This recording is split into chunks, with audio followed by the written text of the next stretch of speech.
Leaders and teams doing work that matters don't burn out because they stop caring. We burn out when our skills for navigating the current environment no longer work.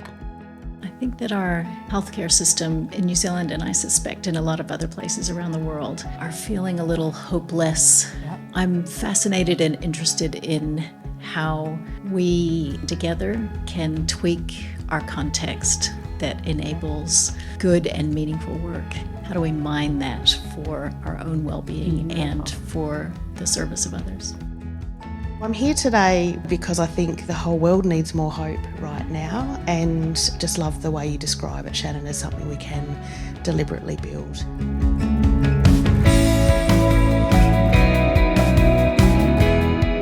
Hi, I'm Shannon Weber. Based on my 25 years of experience leading high-impact initiatives and facilitating change, I help leaders build resilient teams that flourish amidst uncertainty.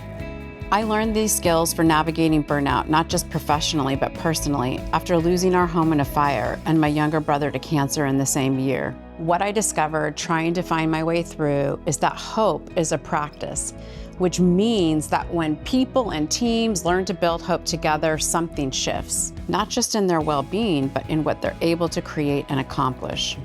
Hope Factory is a hands-on workshop where teams learn that hope has an architecture, a goal, multiple pathways to reach the goal, and motivation.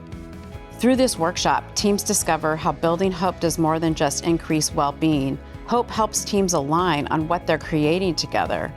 One of the first mindsets we learn is that hope and despair aren't opposites. Our grief, our fear can exist at the same time that we practice hope and invest in creating a different future. Disconnection, loneliness, really big issues, racism and cruelty and homelessness and grief, loss, feeling stuck, feeling hopeless, that there's, helpless. This one is very much about connection, nature, how we interact and connect with other people, feeling supported, feeling grateful. But these are within our control. Right away is this beautiful principle from Paulo Freire. He writes, "This book is written in rage and in love, without which there is no hope." Having our despair can live with our hope. Our rage and our anger can also live with our hope. As we acknowledge both hope and despair, we identify pathways for taking action. Small groups learn different hope practices, relationships and community, progress towards goals, active hope, imagination, present-focused activities, and then teach each other. These help teams in sustaining resilience and achieving team goals. Present-focused activities are deliberate in nature. They're activities that are an antidote to looking back and to looking too far forward. Allowing people to be creative, not feeling alone. They all asked, how can we come together to support each other and do things to make it better?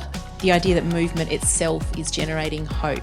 Raindrops falling, all moving down into little rivulets and streams, and ultimately everything is ending up in the ocean. So that was kind of the analogy we had of this movement and raindrops as tiny little actions. Very much linked to that common why. That in itself builds hope, leads to new possibilities.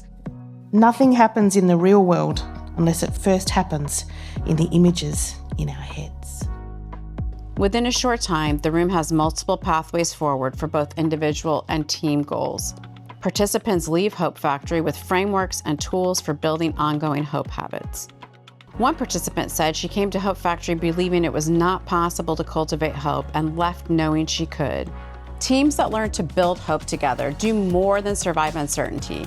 They create multiple pathways to reach their goals. Hope Factory is where we build hope together.